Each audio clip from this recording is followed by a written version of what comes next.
Mas, bom, você tava falando sobre as amizades com meninos e meninas. Desde criança, eu nem consigo lembrar, assim...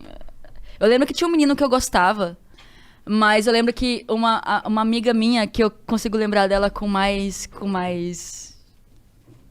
clareza, ela também gostava dele. E hoje eu me pergunto se não era, tipo, uma parada de eu tentando chamar meio que a atenção dela. E achando que tinha que ser aquilo, mas era sempre, tipo... Eu lembro que eu, criancinha, assim, eu queria meio que chamar a atenção dela, assim, sabe? Não necessariamente do menino, assim. Mas eu era muito nova, então não tinha como eu dar nome pra essas coisas. Não era consciente. Porque, na verdade, você dizer pra ela que também gostava dele era uma maneira de você criar um laço com ela, tipo assim, olha como a gente se parece. Sim. Né? Sim. Olha como a gente tem coisa em comum. Faz Inconsciente, né? Era uma coisa, tipo assim, isso vai aproximar a gente. Sim. E é engraçado, porque eu lembro dela, assim, como uma das minhas primeiras crushes, assim. Eu lembro que eu sonhava com ela. Tipo,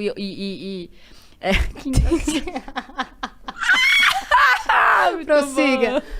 Não, sim. E, tipo, eu lembro que eu estudei muito tempo, assim, com ela. Até eu já ficar adolescente. Só que quando eu era adolescente, eu era aquela crente que ia evangelizar você.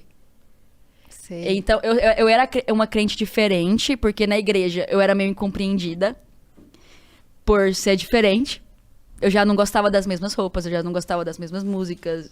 Teve uma época na minha adolescência que inclusive é por isso hoje que eu tô voltando, assim, a cantar um pouco de pop punk, porque na minha adolescência era o ritmo e o gênero que eu ouvia e que me ajudava a lidar com todas as minhas confusões e todas as minhas questões. E eu lembro que eu tentava achar bandas gospels de rock pra me sentir confortável ouvindo, porque às vezes nem Paramore eu podia ouvir. É mesmo? Assim, eu me sentia culpada e tal. Na sua casa teve essa conversa de, tipo, escuta outra coisa. Era uma conversa de sempre Abaixa ter o som. que ser... Minha mãe sempre foi... Ao mesmo tempo, minha mãe sempre foi muito livre, assim, comparada com outras famílias que têm realmente esse cunho mais religioso, comparado com essas outras famílias, eu diria que eu até tive mais liberdade, assim. Porque eu falava pra minha mãe, vou pra vigília orar, ela acreditava que eu ia pra vigília orar, e eu realmente ia, e eu ficava a madrugada inteira na igreja, assim. Era uma vida que eu levava e eu investia muito tempo, muita energia. Só que chegou um momento que eu comecei a falar para as pessoas e eu comecei a me envolver no Ministério de Louvor. Então, meu envolvimento com a música começou aí. Acho que quando eu tinha uns 13, sei lá, eu já tocava no Louvor da Célula, mas assim, eu comecei a cantar na igreja, com o microfone, no púlpito. E era uma igreja grande, é uma igreja grande, na verdade. Então, a igreja ali tinha no mínimo 3 mil membros, assim. Então, Em Goiânia. Em Goiânia. É uma igreja muito grande, ela tem até fora do país, assim. Não vou falar nomes. Fala não assim. vou falar nomes. Não Não, é mesmo? vou falar nomes. Tá. Não vou falar nomes. Não é a Hillsong. Não é a Hillsong. Tá. Antes aqui em que eu São queria Paulo. muito que fosse a Hillsong. A Hillsong é tudo, eu acho. Eu frequentava. Eu acho a amo. Hillsong da hora pra caramba. Inclusive, eles eram uma referência. Pra mim, eles também eram muito julgados por ter o estilinho mais diferentinho, assim, do que o convencional e tradicional. A gente vê O louvor da Hillsong é tudo. tudo. E era uma inspiração. E também pelo fato de eles não ficarem presos naquelas 4 paredes. Eu vi eles fazendo tour. E eu falei, cara, é isso. Eu tinha muito medo, eu tinha pavor de imaginar que a minha vida ia ser a vida inteira cantando para aquelas pessoas, naquelas 4 paredes. E aí eu fui crescendo e eu fui começando a ter, tipo, mano... E eu criava universos paralelos, assim, no meu quarto. Então, no meu quarto, eu tinha Fake. Por isso Já que ouviu essa letra antes? É claro. Né? Exato. Agora que Fiz eu a peguei. referência. Agora que eu A sua peguei. própria sim. referência? Finalmente, pode Aham. falar. Mas eu tive que criar universos paralelos pra sobreviver, assim, porque tudo à minha volta, na minha realidade física, eu não podia ser quem eu era, não podia gostar de meninas, não podia ouvir as músicas que eu ouvia, não podia necessariamente usar as roupas que eu queria usar. Tudo pra mim era muito impossível, assim. E aí, eu fazia fake no Orkut. Então, no meu fake no Orkut, eu usava a foto... Antes do Crepúsculo, tinha RBD. E eu usava a foto do Poncho. Eu usava a foto, sabe? E aí, eu já fui a Dulce também, no fake. Mas aí, quando eu queria muito, muito namorar as menininhas. Do Orkut, do outro fake do do outro Orkut. fake. Aí eu queria namorar, eu queria estar com o icon do Poncho e namorar a Dulce. Mas, na realidade, eu queria estar com o icon da Dulce e namorar a Anaí, por exemplo, entendeu? Aham. Mas eu não podia. Então, eu criava esses fakes, essas alternativas.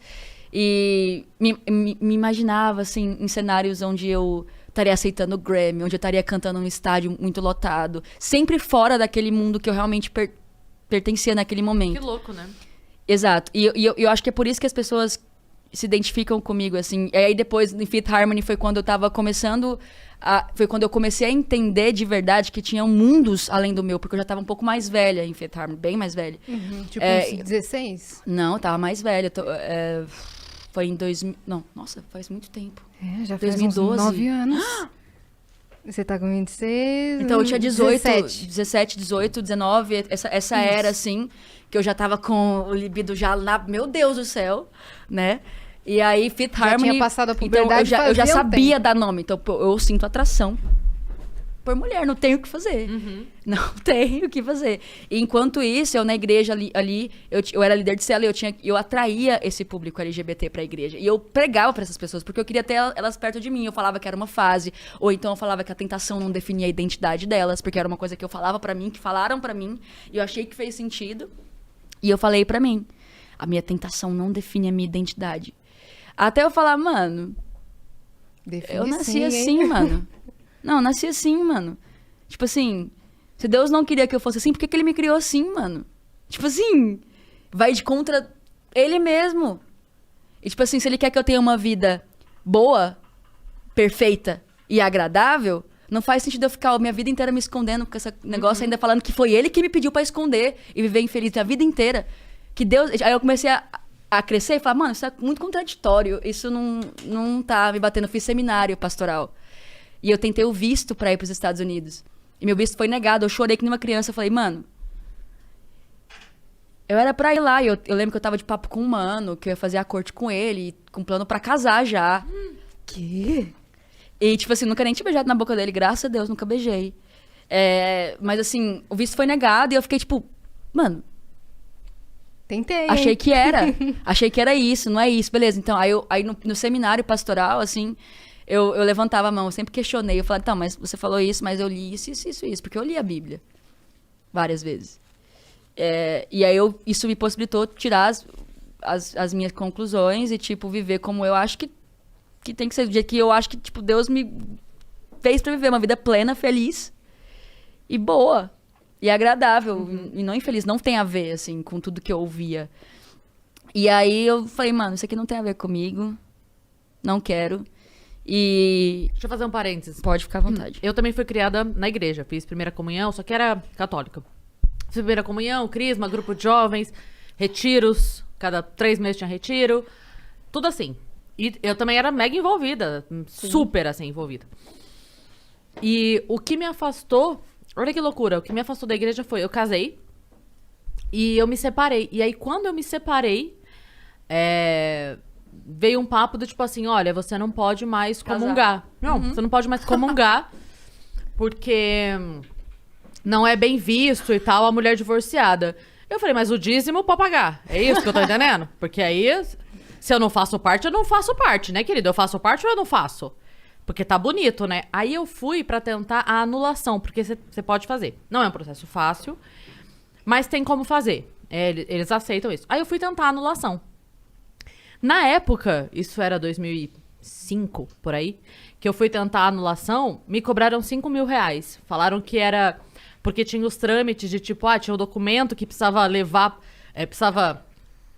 ir pra Roma e tal. Falei, por 5 mil reais eu vou pessoalmente em Roma e converso com o Papa. Por 5 mil. Enfim, e aí foi passando, eu falei, quer saber de uma coisa? Não, pera. Desculpa, você ia ter que fazer um negócio com o Papa. Não. Pra poder... porque precisava passar, tipo... Pra poder ir pra igreja? A diocese, ia passar pra arquidiocese, ia passar pra não sei o quê, ia lá pra... Aí é que eu me pergunto. Aí... Essa pessoa é melhor do que Deus? Eu fico me perguntando essas coisas. Mas aí, sabe qual foi a conversa que eu tive com um cara, que era meu amigo... Que ele era ministro da Eucaristia na igreja, e ele me falava assim, não, porque você tem que entender, porque o casamento, não sei o quê. Falava, ok. Eu falava, tá bom. Vamos fazer uma conta rápida aqui, só porque, né? Só pra gente... Um raciocínio rápido. Falava, Deus é pai, né? É pai, o conceito de pai. A gente tem Deus como pai. Aí eu falava assim pra ele, se o meu pai carnal, meu pai que comeu minha mãe eu nasci, meu pai pessoa... Exato. Humana... Obrigada. Não, às vezes tem que falar assim para as pessoas entenderem. Se o meu pai, ser humano, que tem tantas falhas quanto qualquer outro ser humano... Obrigada. Se esse cara quer me ver feliz e ponto... Ela vai te dar um abraço. Eu vou te dar um aplauso. Como que eu posso acreditar que Deus não quer me ver feliz e ponto. Se eu não tô fazendo mal pra caralho de ninguém. E aí é que eu vou te levar aquele questionamento lá que, tipo, eu nunca entendo. Eu acho que o que levou à queda de Lúcifer... já que a gente quer falar de Bíblia, vamos falar de Bíblia. O que levou à queda de Lúcifer foi ele se achar melhor do que Deus. Sim. Então Deus tá desde o começo da fucking humanidade tentando falar, então, o que fode vocês, amados, é vocês se acharem uns melhores do que os outros. E quando você aponta pra mim falando que eu não posso fazer alguma coisa que você faz porque eu separei do casamento, ou porque eu beijo alguém que você não tem vontade de beijar, você tá me dizendo que você é melhor do que eu. Você tá me dizendo que você se parece muito mais com Lúcifer do que com o próprio Deus. E aí vamos conversar sobre isso. Exatamente. Porque o julgamento já é o pecado. Porque até onde eu sei, Jesus veio na Terra pra que a gente fosse livre dessa porra toda. E ele tentou várias vezes. Ele tipo assim, o que eu entendo disso é, tipo, beleza, ele entendeu lá, ó. O que fudeu tudo aqui foi uma pessoa se achar melhor do que eu.